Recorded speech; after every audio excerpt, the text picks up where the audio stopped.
Welcome to the realm of science fiction. Don't forget to like and subscribe for more content. Enjoy listening. Charles Westbrook had no idea that this morning would mark the beginning of an unforgettable chapter in his life.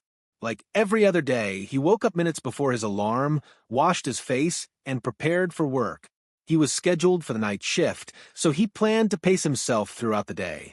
Charles was an auto mechanic, an expert in his craft, and a self-proclaimed workaholic. The morning hours flew by in a haze of clanging tools, whirring machinery, and the familiar scent of motor oil, metal, and diesel that filled the workshop. Despite the heat outside, the old fan inside the garage offered a slight reprieve. By noon, Charles took a short break, sipping cold coffee from his thermos while leaning against the workbench. As the hours passed, the sky began to glow with hues of orange and purple as the sun dipped lower on the horizon. Just as Charles was preparing for the night shift, the piercing glare of approaching headlights caught his attention. At first, he thought it must be a truck or a large vehicle, but as it drew closer, he realized it was something entirely different. The car's sleek, futuristic design was unlike anything he'd ever seen.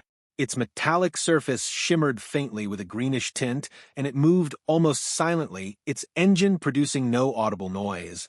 When the car stopped in front of the garage, its doors opened in an upward curving motion, revealing two women stepping out. The first had an elegant, composed demeanor, her dark brown hair tied back in a neat ponytail. Every movement she made was precise and deliberate. The second woman, however, was her complete opposite. Relaxed, playful, and curious, with long, wavy hair cascading over her shoulders and a mischievous smile lighting up her face. Although both women appeared human, something about them felt distinctly otherworldly. Their eyes held an inexplicable depth, their skin seemed impossibly smooth, and their presence exuded a magnetism that Charles couldn't quite place. After retrieving some devices and documents from the car, they approached him and explained that their vehicle had broken down. Claiming it was a rented car, they asked if he could repair it. Charles opened the hood and was immediately struck by how alien the machinery inside looked. None of it resembled the components of any car he'd worked on before. Still, as a mechanic, he wasn't one to back down from a challenge. He studied the system carefully and eventually identified a short circuit in what seemed to be the energy transmission unit. "This is going to take a few hours," he said. The women exchanged glances and agreed to wait. While Charles worked, the women took seats on chairs near the garage. Though he tried to stay focused on the repair, he couldn't ignore their presence. Their energy was almost palpable, and their contrasting personalities kept drawing his attention. The taller, more composed one, Naira, watched him with a quiet intensity, her gaze unwavering. The other, Pyra, was full of restless energy, her curiosity leading her to wander around the garage, asking questions and occasionally flashing Charles a playful grin. As the repair progressed, the two women struck up a hushed conversation. Pyra leaned toward Naira and whispered, "Listen carefully. I like this guy, and I'm going to charm him. Don't get in my way." Naira responded with a cold stare, crossing her arms. "Fair enough, Pyra, but I'm interested in him too, so don't try to stop me. May the best woman win." Their whispered exchange escalated into a heated argument. Pyra smirked defiantly. "You think you can outdo me? I've already started," Naira replied with a sly smile. The bickering soon grew louder, and their verbal sparring took on a competitive edge. Finally, Pyra stood, stepping toward Naira with a challenging glare. Naira rose to meet her, and the two began shoving each other, their voices rising with frustration. Charles, noticing the commotion, set down his tools and rushed over. "Hey, what's going on here? Calm down, both of you," he said, stepping between them with his hands outstretched. Reluctantly, the women backed off, though they continued to exchange sharp glares. Charles sighed, his tone firm but calm. "Look, this is no place for a fight. Why don't you both sit down, have some coffee, and relax? Let's keep things civil." He led them into the small break room, where he poured 3 cups of coffee from his thermos and set them on the table. Pyra sipped hers, then excused herself to use the restroom. Naira seized the opportunity. She moved closer to Charles, her gaze intense, yet vulnerable. Without warning, she leaned in and kissed him softly on the lips. Charles was caught off guard, but didn't resist. Naira pulled back, a faint smile on her lips. "This stays between us, all right?" she whispered. Before Charles could respond, a subtle movement at the door caught his eye. Pyra stood there, her expression a mix of surprise and amusement. Without a word, she returned to her seat, though the mischievous glint in her eyes hinted at retaliation. Later, Pyra asked Charles to help her retrieve something from the garage. Once alone with him, she stepped closer, her hand brushing his shoulder. "Don't let Naira's icy demeanor fool you," she said in a sultry tone. Then, with deliberate intent, she leaned in and kissed him passionately. Charles, now thoroughly perplexed by the unfolding situation, pulled back slightly, chuckling at the absurdity of it all. As he did, Naira appeared in the doorway, her arms crossed and a knowing smirk on her face. "It seems we're all trying different tactics," she remarked dryly.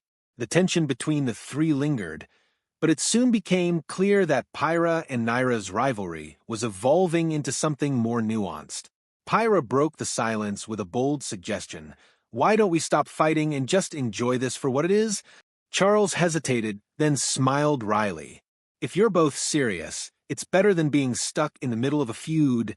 In the days that followed, the trio developed an unconventional dynamic.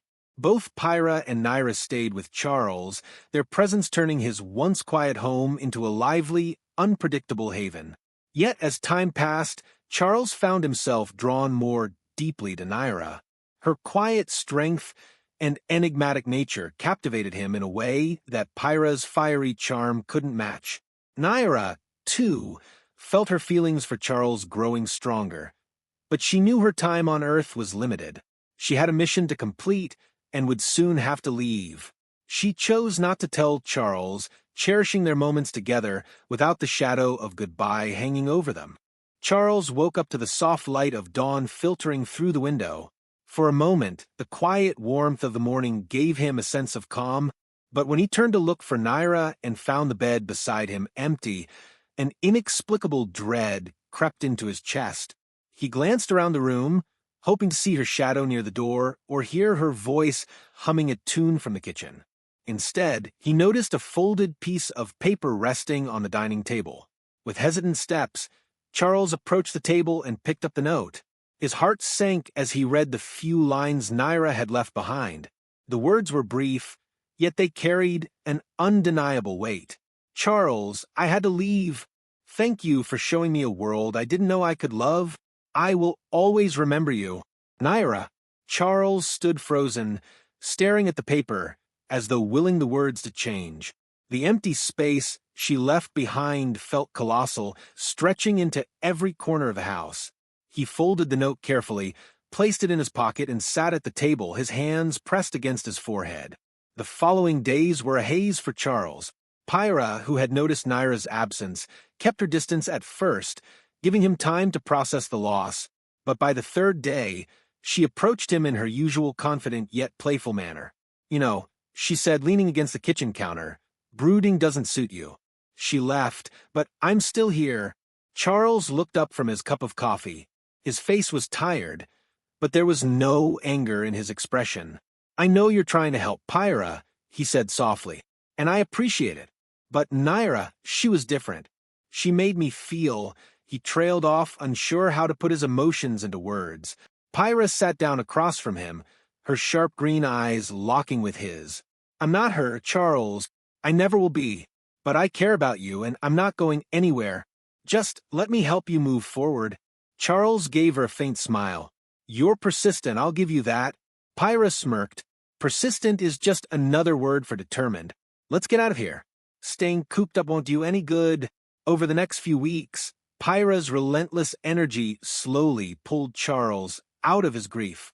She dragged him out to local diners, encouraged him to pick up forgotten hobbies, and even managed to make him laugh during the most mundane moments. Charles began to appreciate her presence in ways he hadn't before. Where Naira's allure had been quiet and mysterious, Pyra was like a blazing fire, bold, untamed, and full of life. But even as they grew closer, There were moments when Charles found himself staring out of the garage's window, wondering where Naira had gone. He often thought about the brief but intense connection they had shared. It wasn't something he could easily forget, no matter how much time passed. One evening, Pyra confronted him about it. "Do you still think about her?" she asked bluntly, her arms crossed as she leaned against the doorway. Charles looked up from the engine he was working on. "I do," he admitted, "but that doesn't mean I don't appreciate you being here. Pyra, you've helped me more than I can say." Pyra studied him for a moment before letting out a small sigh. "I'm not going to lie, it stings to hear that, but I get it. Naira had her way of leaving a mark. Still, I hope one day you'll see what's right in front of you." Months turned into seasons, and life began to settle into a strange rhythm. Charles and Pyra became a team, both in the garage and in their personal lives. Pyra's infectious energy brightened his days, and Charles found comfort in her presence. Yet, the memories of Naira lingered, surfacing at unexpected moments. One evening, as they sat together on the porch, Pyra broke the silence. "You know," she began, her voice uncharacteristically soft, "I think I finally understand why you're still so attached to her." Charles raised an eyebrow. "Oh, and why's that?" "She was the mystery you never got to solve," Pyra said with a bittersweet smile. "And maybe she was a part of something bigger than both of us. Something we'll never fully understand." Charles nodded, his gaze fixed on the horizon. "She was, but that doesn't mean I don't value what we have now, Pyra. You've been more than I deserve." Pyra laughed, though there was a hint of sadness in her tone. "Damn right you don't deserve me. But I'm here anyway." Despite the growing bond between them, Charles couldn't shake the feeling that Naira's departure had been more than just a personal choice. One night, as he was closing up the garage, he noticed something strange. A faint, shimmering light appeared in the distance, the same eerie glow he remembered from the night Naira and Pyra first arrived. His heart raced as he stepped outside, his eyes scanning the darkness. But just as quickly as the light had appeared, it vanished, leaving him standing alone beneath the stars. Charles returned to the house, shaken but resolute. Whatever Naira's reasons for leaving, he knew they were tied to a world far beyond his understanding. And though he might never see her again, he was determined to honor the connection they had shared. In the years that followed, Charles and Pyra built a life together. Pyra's fiery personality continued to bring excitement to his days, and while he never stopped thinking about Naira, the pain of her absence softened over time. Pyra, in her own way, learned to accept the part of Charles that would always belong to Naira. She never voiced her jealousy or frustration, choosing instead to focus on the life they were building. Charles often found himself gazing at the stars, wondering if Naira was out there, watching over him. He hoped that wherever she was, she had found peace. And though his heart remained divided, Charles knew one thing for certain. The love he had shared with both women had forever changed him, leaving an indelible mark on his soul.